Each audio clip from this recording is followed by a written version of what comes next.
자, 우리 지난 시간에 배웠던 내용 토대로 해서 다시 한번 정리를 해보도록 할게요. 교재는 174페이지에 보시면은 부가가치세법의 총칙이라고 되어 있고요. 거기 부가가치세 개념이라고 되어 있는데 부가가치세라는 용어부터 한번 보게 되면 우선 부가가치세가 뭐가 부가가치세냐? 그냥 우리 한글에서도 알 수 있다시피 여기 부가가치세는 뭔가 부가 더해진다는 뜻이에요. 그럼 어떤 값어치가 더 부가가 되면 거기에 부가가치세를 부과하는 세금입니다라는 뜻이고, 얘를 줄여서 VAT 라고 주로 줄임말을 많이 사용하니까 참고로 알아두시면 좋겠고요. VAT 그러면 우리 부가가치세를 뜻하는 것이다. 뭐의 약자면 거기 교재에 있는 것처럼 value 가치란 뜻이죠. added 이건 추가란 뜻이 부과된다는 뜻이에요. 그렇게 하면 세금이 부과돼요. 그래서 value added tax. 보통 유럽이나 미국에서는 얘를 세일즈 텍스라고 많이 부른다고 말씀을 해드렸어요.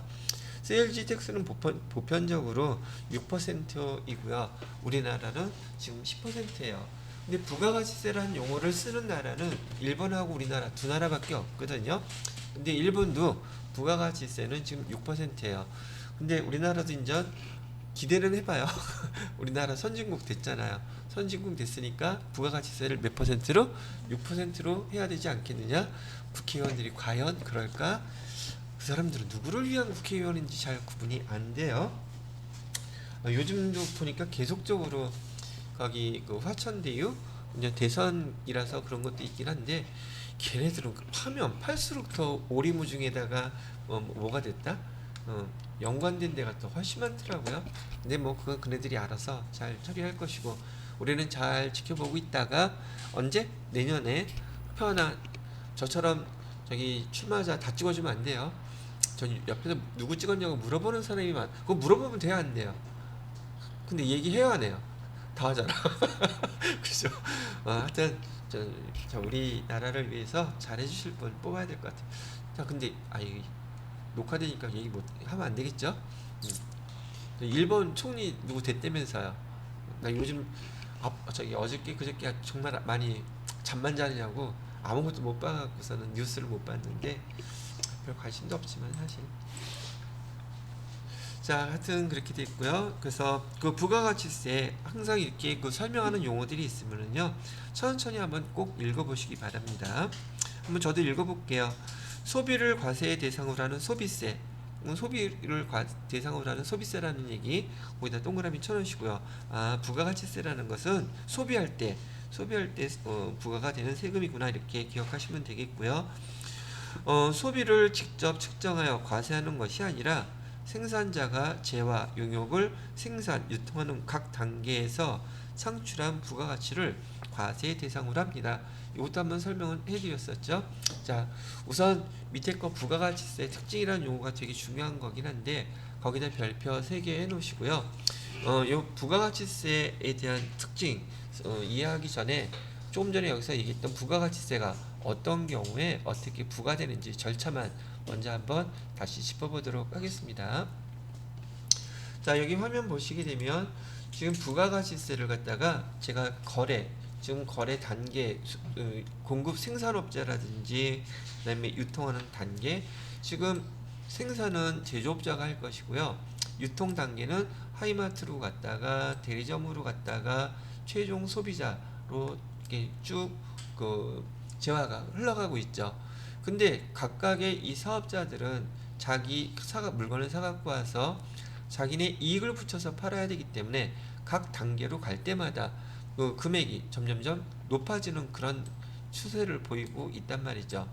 그러다 보니까 우리 농산물 같은 경우 농업인한테 직접 사갖고 오면 유통 단계가 줄어드니까 가격을 싸게 할 수 있지 않겠느냐. 그러면 농민도 어민도 좋고 소비자인 우리도 좋고. 근데 은근히 농산물, 수산물 이런 것들이 유통 단계가 상당히 길더라고요. 그럼 가격이 엄청나게 많이 비싸지는 거겠죠. 근데 요즘 전 유튜브도 있고요. 그다음에 인터넷을 통해서 거기 농촌에서도 그렇고 어촌에서도 그렇고 직거래하는 경우가 많이 발생하고 있죠. 그럼 유통단계가 줄어드니까 농민이나 어민들은 더 높은 가격을 받을 수 있고, 그다음에 소비자들은 더 싸게 살 수 있으니까 더 신선한 거 좋긴 하겠죠. 물론 어느 나라나 또 어느 직종이나 그게 뭐 부정하고 안 좋은 것들 있긴 마련이죠. 근데 보편적으로는 좋아요. 그래서 근데 연세 드신 분들이 농촌에 어촌에 계신 분들이 연세가 많잖아요. 뭐 젊은 사람들이 그걸 서비스 모델로 해가지고서 하는 것도 지금 활발하게 많이 움직이고 있다고 해요. 그럼 여러분이 그런 거 회계도 알고, 그죠? 그런 다음에 그런 그 인터넷 서비스 그런 것들을 갖다가 농촌 또는 어촌에 계신 분들을 위해서 한 지역을 담당해갖고 그런 걸 자꾸 여기 등등 한번 사업 모델로 해보면 전 그것도 나쁘지 않다고 봐요. 그러면은 그분들이 잘 모르잖아. 근데 또 거기서 폭리를 취하는 사람 또 있겠죠. 하여튼 그렇지 않고 긍정적으로 좋은 쪽으로만 잘 활용한다면 여러분 젊은 분들한테도 사업 기회가 엄청 많아질 수 있는 파트가 될 수 있다는 얘기예요. 유통 단계를 줄이는 거. 그래서 부가가치세라는 것은 공급가액 처음은 여기 공급 원재료부터 시작할 수 있겠죠. 사실은 원재료를 공급하는 사업자도 사업자니까. 자, 공급가액이 처음 얼마였었어요? 8,000원이었는데 10,000원으로 뛰었죠. 그 다음에 15,000원, 20,000원, 그 다음에 최종 소비자가 한테 가는 가격이 이 금액이 돼버렸다는 뜻이에요.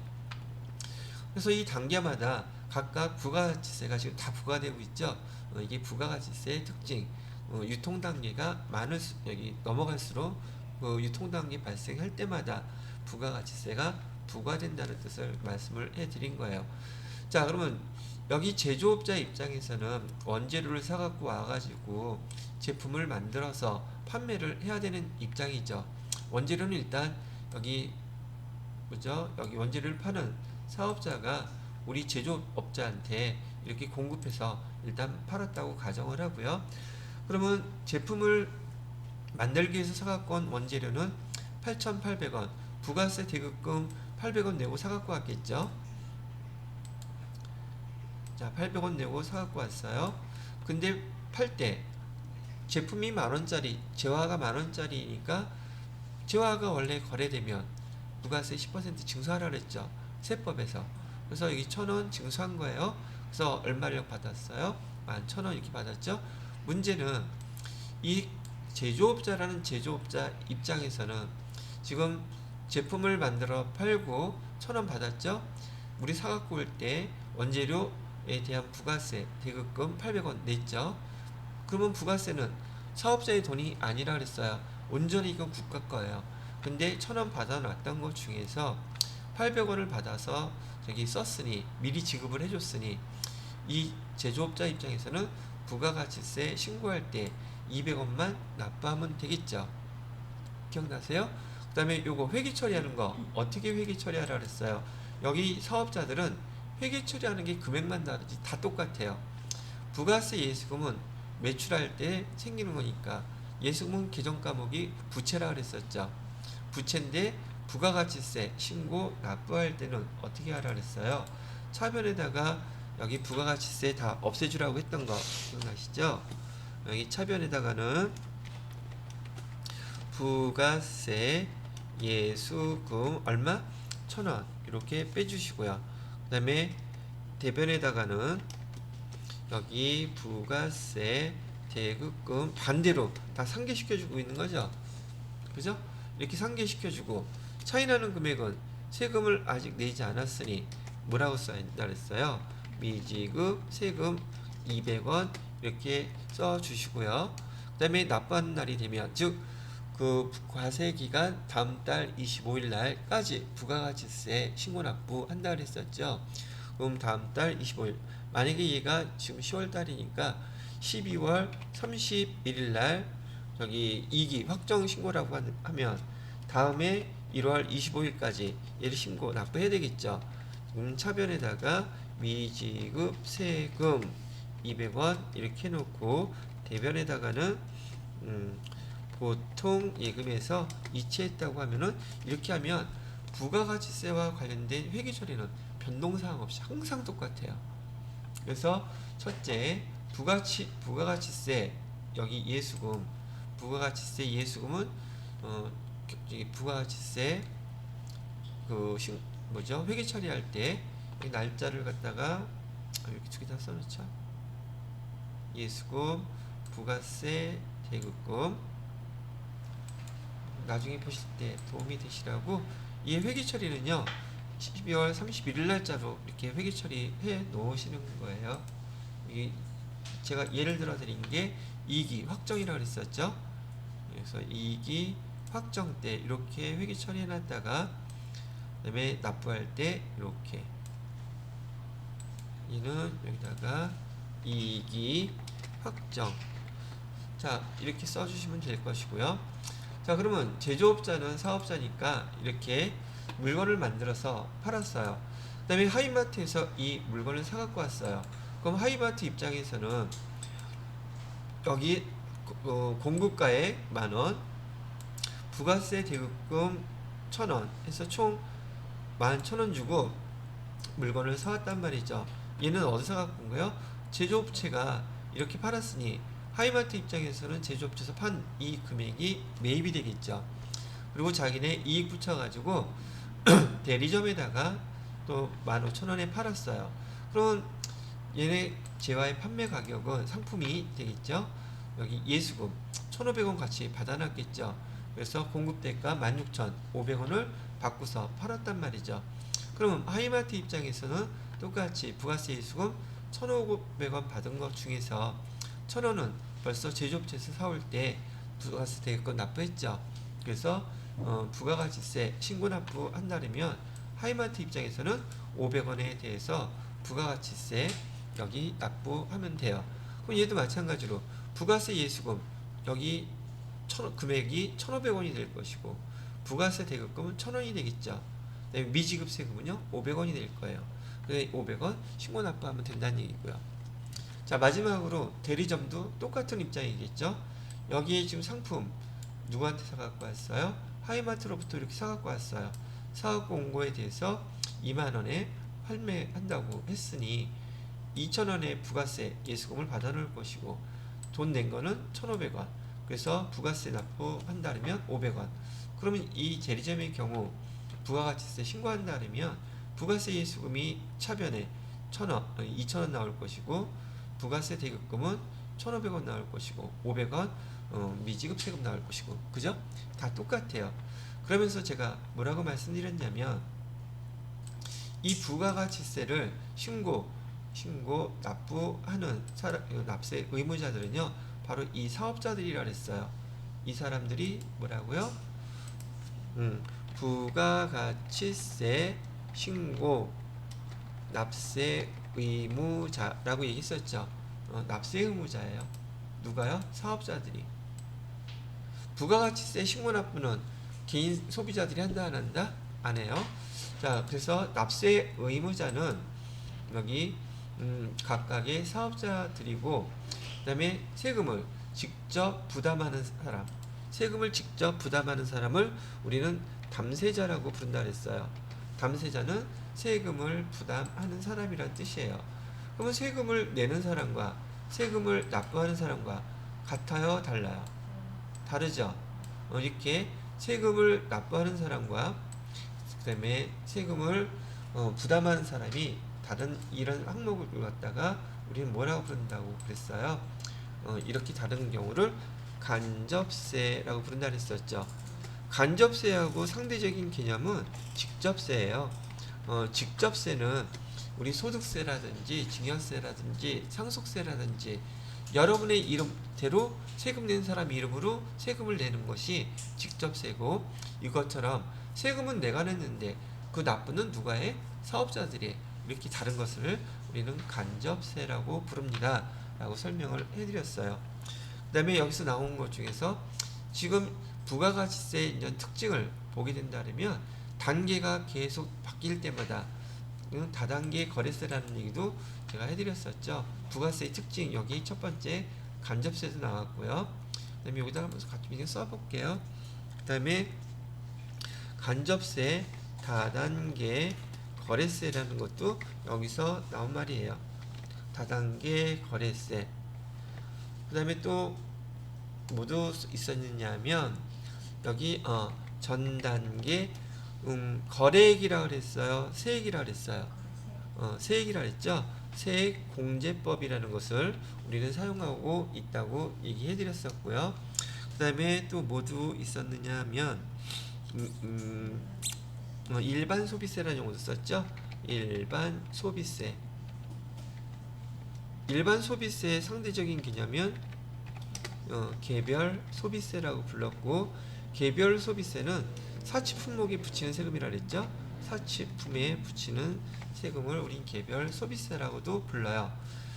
그 다음에 여기 세금을 갖다 또 구분하게 되면 국세라는 용어도 있고요. 교재에 나와 있는 것처럼.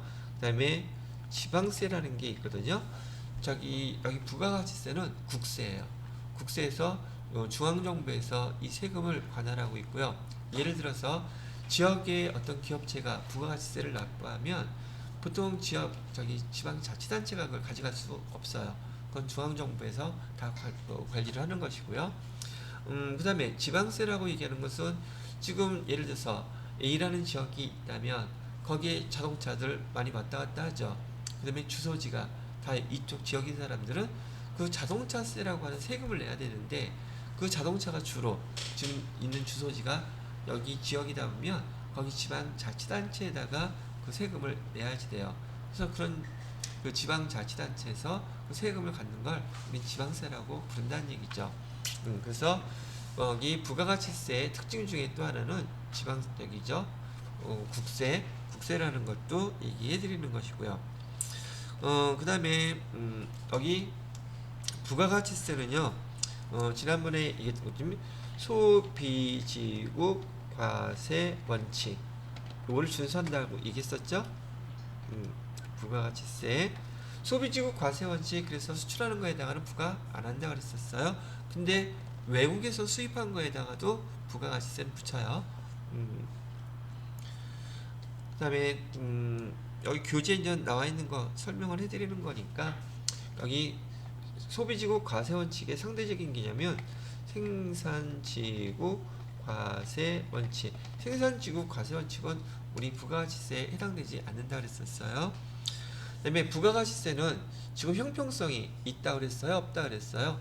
얘는 세제 역진성을 갖고 있어요. 세제의 역진성. 세제의 역진성이란 말 뜻은 세금은 돈 많이 번 사람이 세금 많이 내고 적게 번 사람이 적게 내야지 되는데, 이 부가가치세는 돈 많은 사람이나 돈 적은 사람이나 똑같은 금액으로 내다 보니까 형평성이 없다. 그래서 그걸 좀 완화시키기 위해서 부가세법 안에는 어떤 녀석이 하나가 존재하느냐면 면세 제도라는 게 여기 좀 포함이 되어 있어요. 이 역진성을 어떻게 하려고 좀 완화시키려고 도입한 제도가 면세 제도입니다 라고 얘기했고요. 또 여기 부가가치세의 특징, 이건 또 다음 단계에서도 또 나올 거긴 하지만은요, 여기 부가가치세는 사업장 단위로 과세하는 게 원칙이에요. 사업장 단위. 근데 사업장이 여러 곳에 나눠져 있는 경우가 있기 때문에 원칙은 사업장 단위 과세 제도가 원칙이지만 특례로 예외로 두 가지가 있다 그랬어요. 첫 번째는 뭐가 있느냐면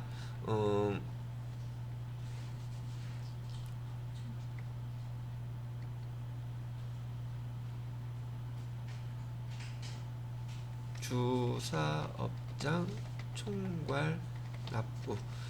처음에는 주사업장 총괄 납부 제도라는 게 예외사항이고요. 또 하나는 사업자 단위 과세 제도. 요게 이 두 가지가 예외적인, 여기 사업장 단위 과세 예외 제도예요. 여기서 용어에서 주의하셔야 될 것은 사업장 단위로 과세하는 게 원칙이긴 하나, 지금 지난번에 잠깐 예를 들어 드릴 때 이마트 얘기해 드렸었죠. 그 사업장 있는 그 지역마다 거기 사업장에서 부가가치세 관할세무서에다가 부가가치세 신고 납부를 해야 되겠지만, 여기 주사업장, 여기서 얘기하는 주사업장은 보편적으로 본사가 될 거예요.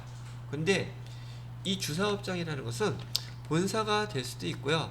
말 그대로 주사업장을 지정할 수도 있어요. 그런 특징이 있어요. 그 주사업장에서 총괄, 신고 가능하다 그랬어요? 납부만 가능하다 그랬어요?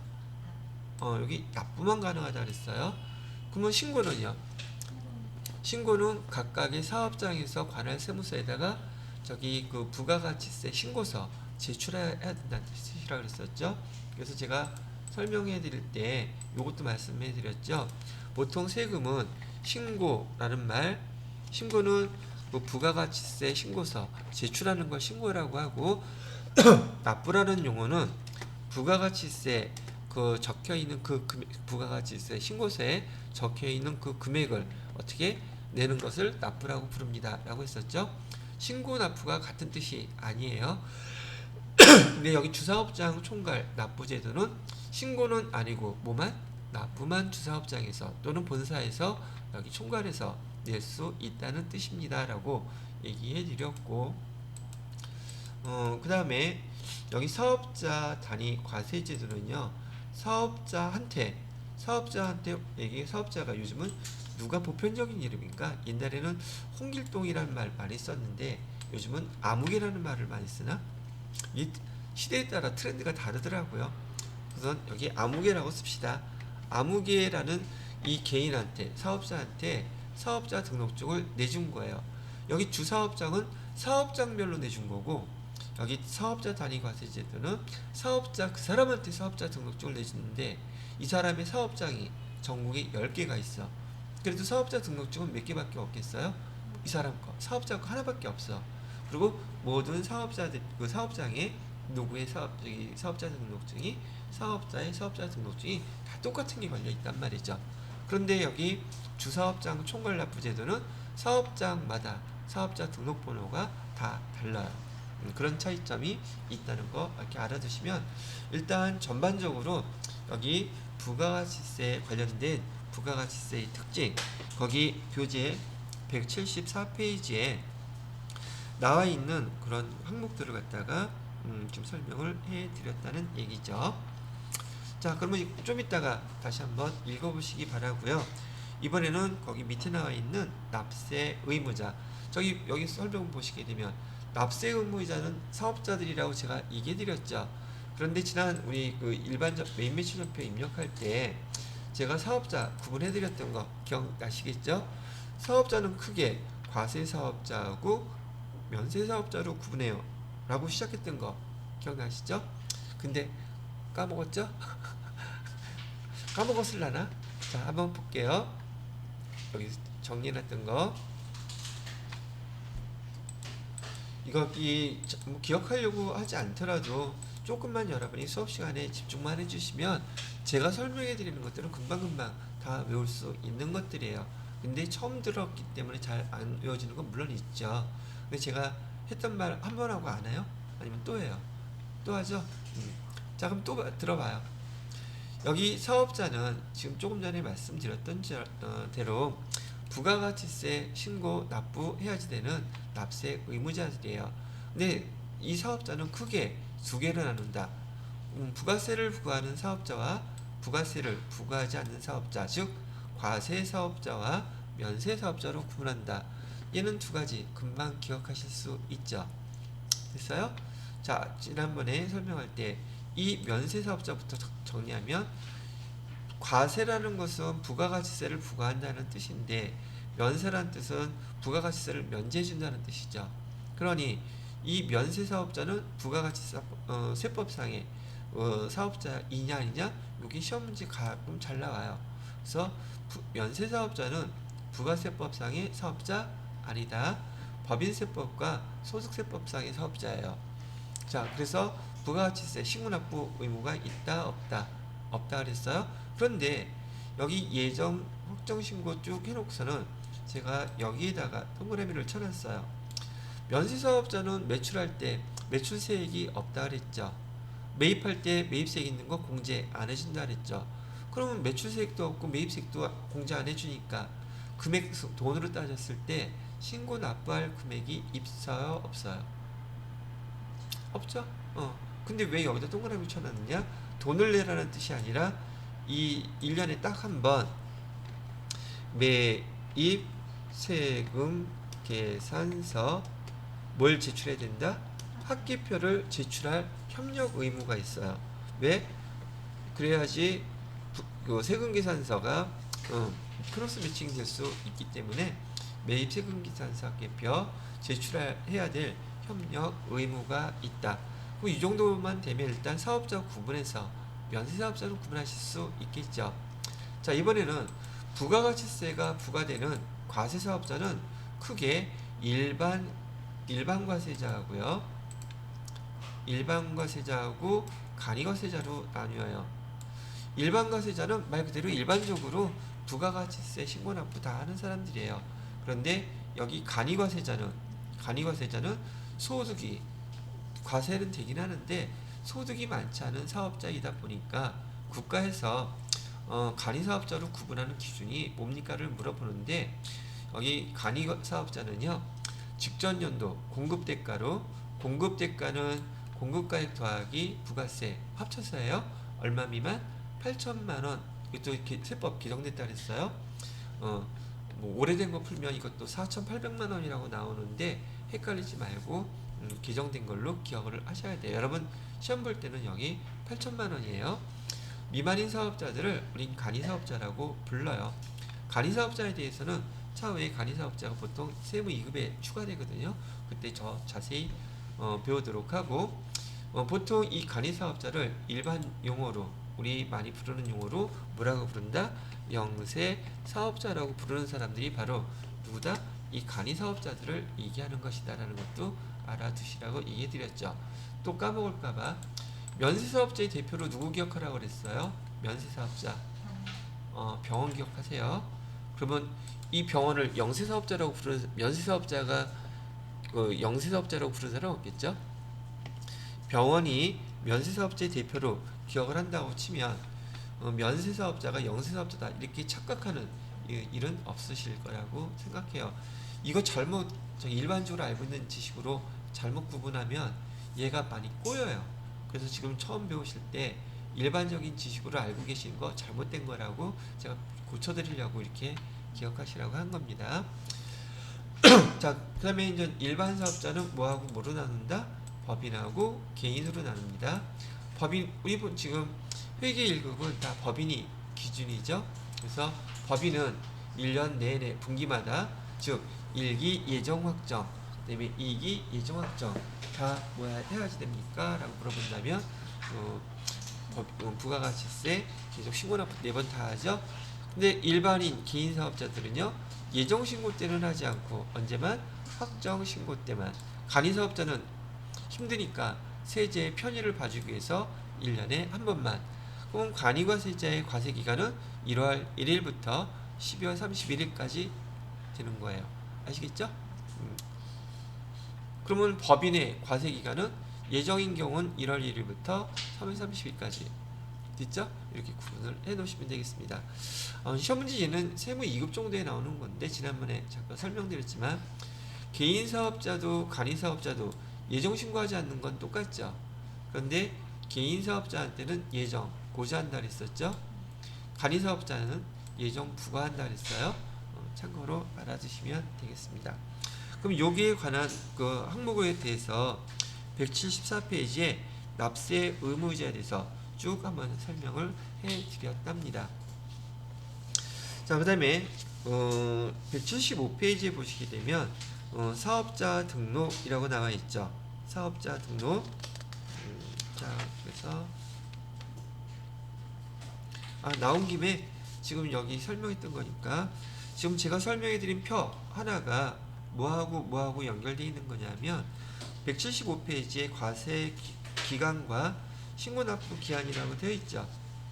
거기 다음 페이지 넘겨보시면 176페이지에 과세 기간을, 거기는 표가 아니라 여기 그냥 긴 막대기를 해서 시간 추이를 표시했는데, 제가 해놓은 거하고 비교해서 보시면 되겠고, 간이 과세자 예외적인 과세 기간이라고 되어 있는데, 이것도 설명 같이 해놓을게요. 먼저 이 표 제가 지우려고 하는 거니까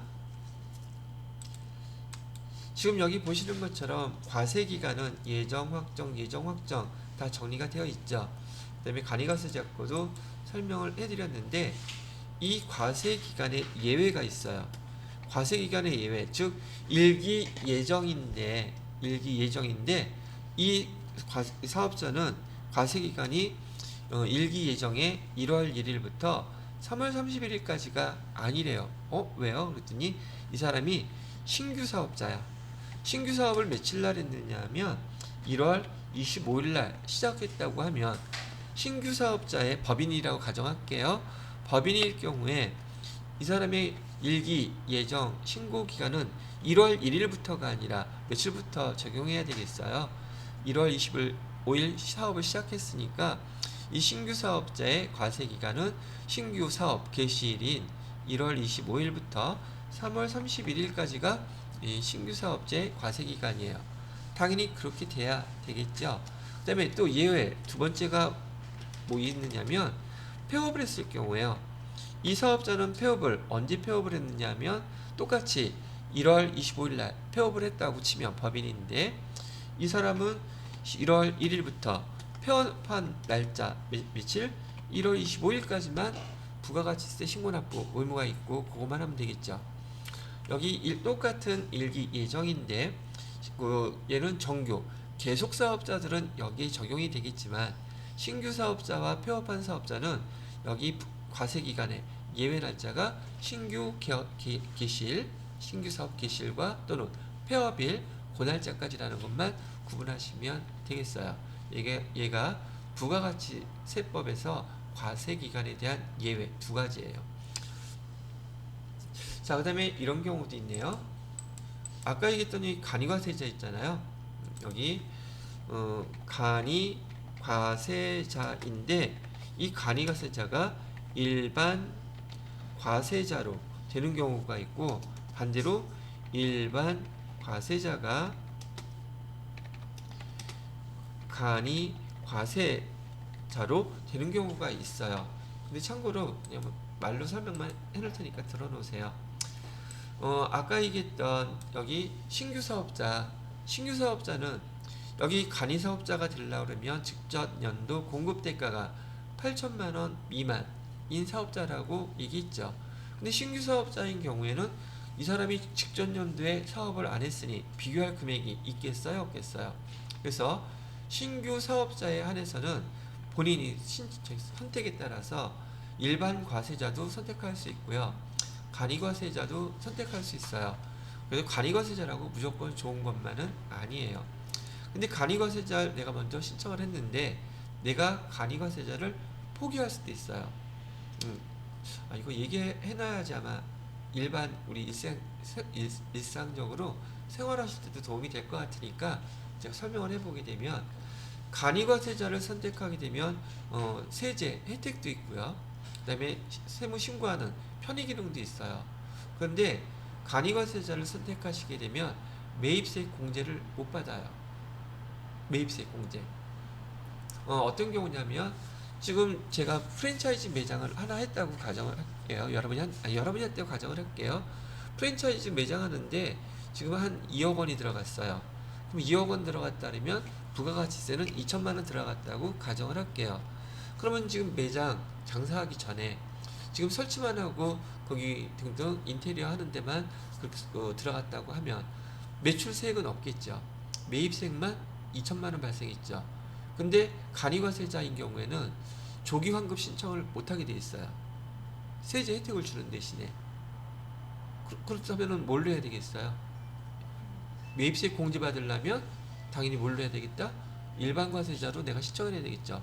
근데 초기 투자가 많지 않은 사업자들, 그래서 부동산 중개사무소 같은 데 보면 거기는 뭐 책상만 갖다 놓고 컴퓨터만 갖다 놓으면 끝나잖아요. 초기 투자가 많아요. 이런 곳들은 간이사업자로 신청하는 게 더 세금을 더 줄일 수 있게 되는 것이고요.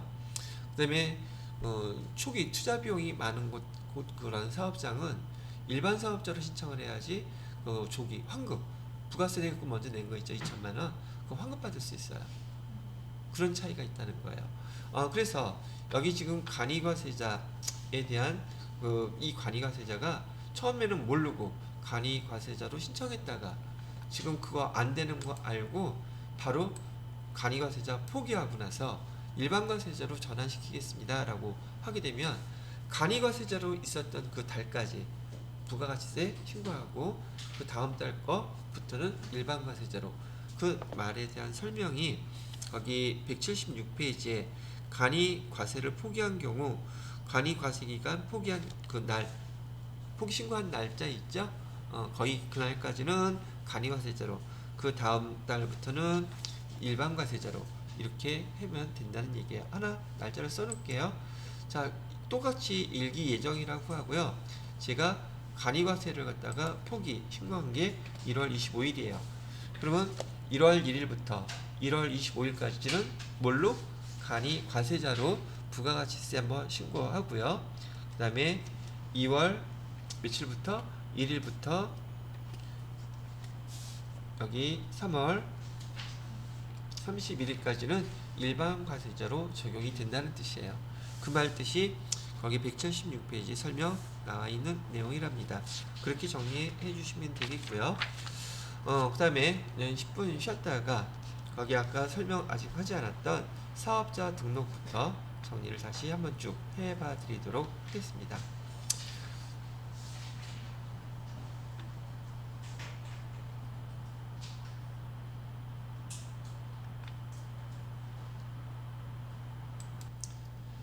자, 이번에는 175페이지에 보시게 되면 그 사업자 등록이라고 나와 있죠. 사업자 등록에 대한 것 설명을 한번 해보도록 하겠습니다.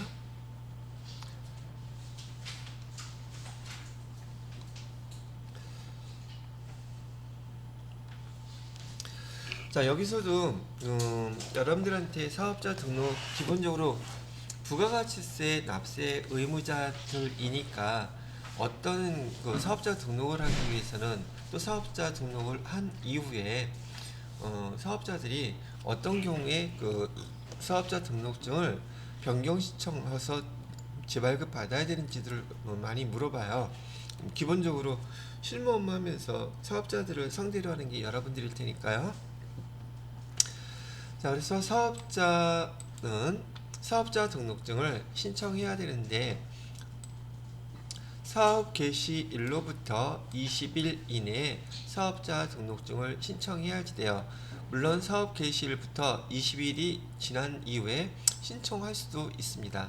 그러나 신청하게 되면 20일이 넘어가게 되면 가산세를 내야 된다는 그런 페널티가 있다는 것 정도 알고 계시면 될 거고, 시험 문제에서 많이 물어보는 게 그러면 사업 개시일 이전에는 사업자 등록 신청할 수 없느냐는 거예요. 신청할 수 있다 그랬었죠. 그 다음에 사업자 등록 신청하는데 꼭 자기 내 사업장이 있는 관할 세무서에다만 사업자 그 등록을 신청할 수 있느냐? 그건 아니라 그랬었죠. 전국 어디에나 관할 세무서에다 신청할 수 있다고 제가 얘기해 드렸던 것도 있었고, 자, 그런 다음에 여기서 이제 또 하나 포인트로 알아두셔야 될 게 사업 개시일은 어떤 게 사업 개시일인지 또 구분을 해야 되겠죠. 그래서 사업 개시일이란 언제를 얘기하는 겁니까?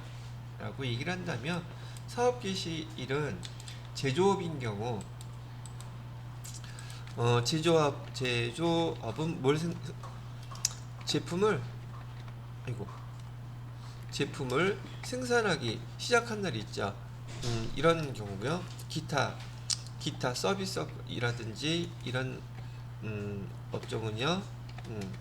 서비스 개시한 날. 보편적으로 이 정도면 다 구분할 수 있겠죠. 그날을 갖다가 우리는 그 사업 개시일이라고 기준으로 삼고 있습니다. 자, 그 다음에 사업자 등록증을 이렇게 신청해 놓고 사업자 등록증을 정정해서 재발급 반드시 받아야 되는 거예요. 받아도 되고 말아도 되고가 아니라 받아야 된다는 건데, 사업자 등록 정정 사유가 발생했음에도 불구하고 정정하지 않았다면 뭐 가산세 뭐 그런 건 없어요. 근데 불이익이 발생할 수 있다는 거, 그것 때문에 이런 사유가 발생하게 되면 반드시 사업자 등록증 재발급 받으세요 라고 설명을 해드리는 것이랍니다.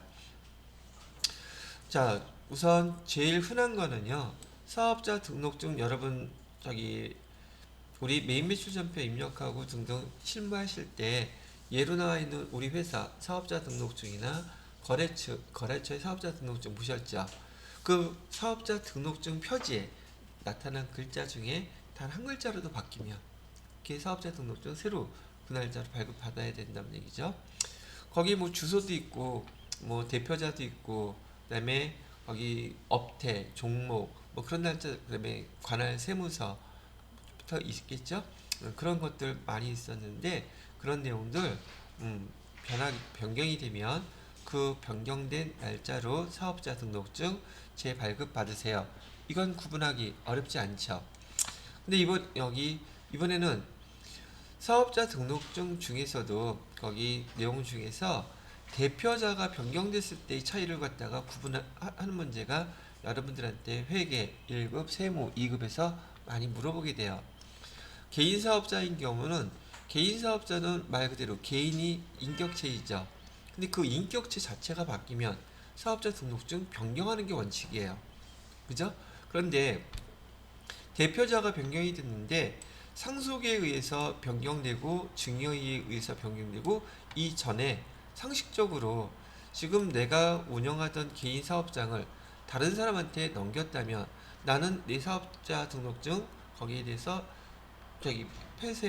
폐업을 하고 새로 그걸 받은 사람은 자기 사업자 등록 신청해서 개업을 신청하겠죠. 남과의 거래라면 별 문제가 될 게 없는데 그럼 변경 사유가 아니라 폐업이에요, 그냥. 그런데 여기가 상속을 받았어. 즉 부모님한테 그 사업체를 갖다가 물려받으면은 그분은 상속이라는 용어는 언제 써요? 그분이 없을 때 쓰는 거죠. 그러니까 대표자가 둘 있다고 오해할 여지가 있어요, 없어요? 없죠. 그러니까 여기는 똑같은 거 물려받았을 때 상속이면 거기 대표자만 개인 사업자일지라도 이름만 바꾸면 돼요. 근데 증여하게 됐을 때는 증여에 따르면 대표자가 둘로 오해할 수가 있죠. 그죠?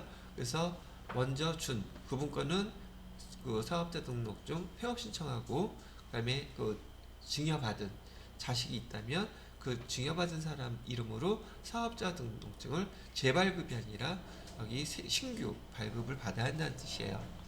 그런데 법인인 경우에는 그럴 필요가 없대요. 왜? 법인과 여기 대표자는 개인이죠. 법인은 둘 다 인격체죠. 근데 지금 얘가 바뀐 게 아니죠.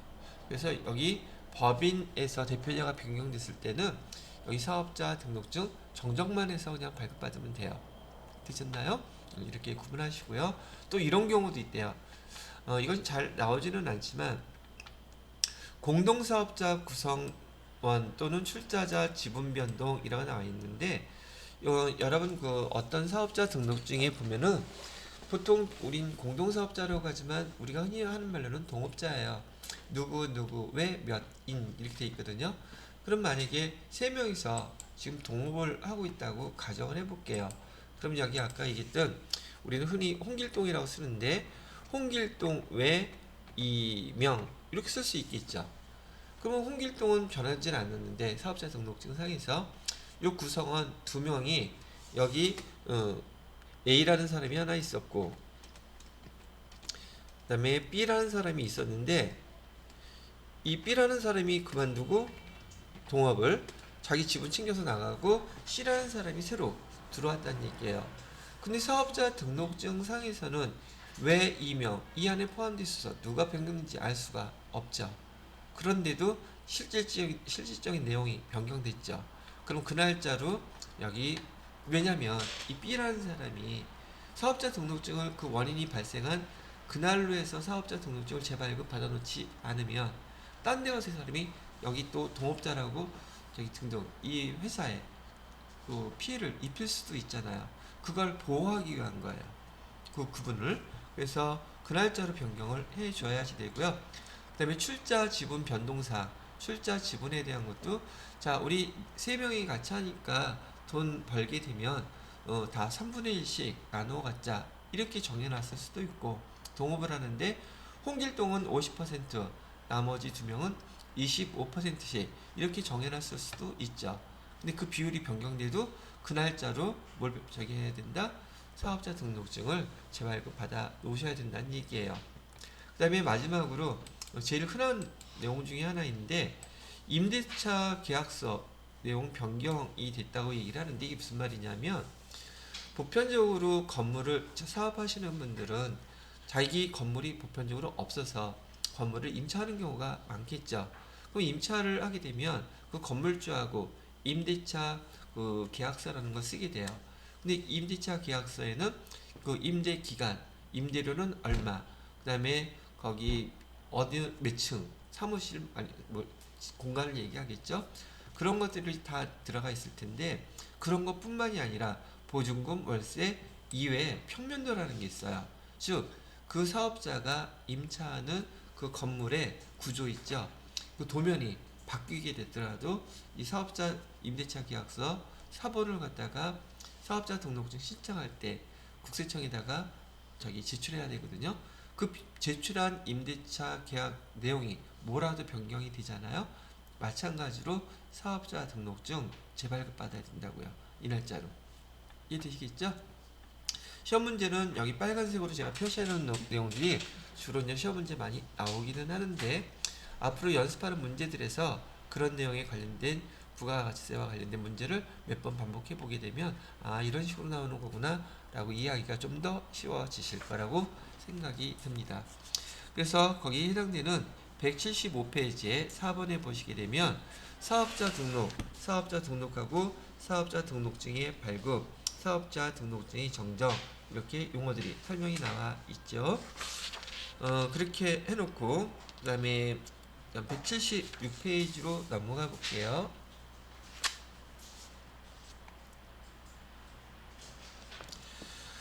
자, 176페이지에 보시게 되면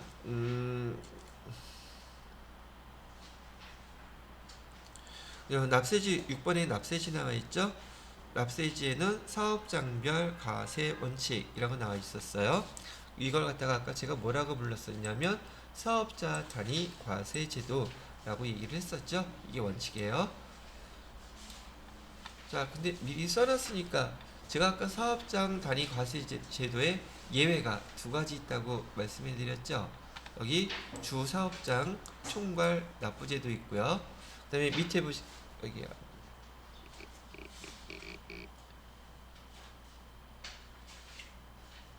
칸이 이렇게 되나? 한꺼번에 다 봐야 되니까 이건 좀 몇 번 설명했던 거니까 원칙은 뭐다? 사업장 단위 과세가 원칙이에요. 거기 예외 두 가지 뭐뭐 있다? 주사업장 총괄 납부 그다음에 사업자 단위 과세제도 두 가지가 예외 되는 겁니다 라고 얘기해 드린 거예요. 근데 여기 사업장 단위 과세제도가 원칙인데 요 밑에 설명 나와 있는 사업장들은 좀 헷갈리대. 업종별로 보니까 광업 여기 업종별 사업장이라고 되어 있지만 사업장이 여러 군데로 나뉘어져 있는 경우 보편적인 공통적으로 특성은 뭐다? 사무 업무를 총괄하는 곳 관할 세무서가 거기 납세지다라는 거 기억하시라 그랬고 광업은 사무소 소재지라 그랬었죠. 제조업은 최종 제품을 완성하는 곳, 건설업, 운수업, 부동산 매매업들은 법인인 경우는 어디? 법인의 등기부상 여기에 저희 본사가 아니면 사업업무를 총괄하는 곳이 있겠죠. 그다음에 개인은 사업업무 총괄하는 장소 그렇게 구분하시면 되겠고요. 무인 자동 판매기도, 그다음에 다단계 판매원 다 어디? 사업업무 총괄하는 장소들 거기가 납세지라고 얘기해 드렸어요. 부동산 임대업은 등기부상 소재지 부동산 건물인 경우에는 여기 있는 거 보시고 구분하셔도 똑같이 같으니까. 그 다음에 여기 사업장 단위 과세한다 그랬는데 여기는 용어 때문에 설명한다 그랬어요. 직매장은 사업장이에요. 보통 직영점이라고 많이들 부르죠. 거기 직매장은 사업장이다. 그러나 하치장은 물건을 싣고 내리고 또 적재하고 빼오고 그러는 곳이기 때문에 사업장이라고 보지 않는다. 임시사업장은요, 얘도 임시사업장으로 보지 않고 임시사업장에서 판매된 재화는 어디서 판매된 것으로 본다? 본사에서 판매된 것으로 본다. 이렇게 구분을 해주시게 되면 업종별 사업상에 대한 것들도 정리가 그나마 되지 않을까 싶네요. 자, 여기까지 해서 지금 교재에서 174페이지, 177페이지까지 1단원에 대한 부가가치세법 총칙에 대한 거 정리해서 마무리를 하도록 하겠습니다. 일단 여기 우리 수업하면은 여기서 마무리 짓고요. 여기 끊은 다음에 다음 파트인 항목을 과세거래에 대해서 설명해 드리도록 할게요.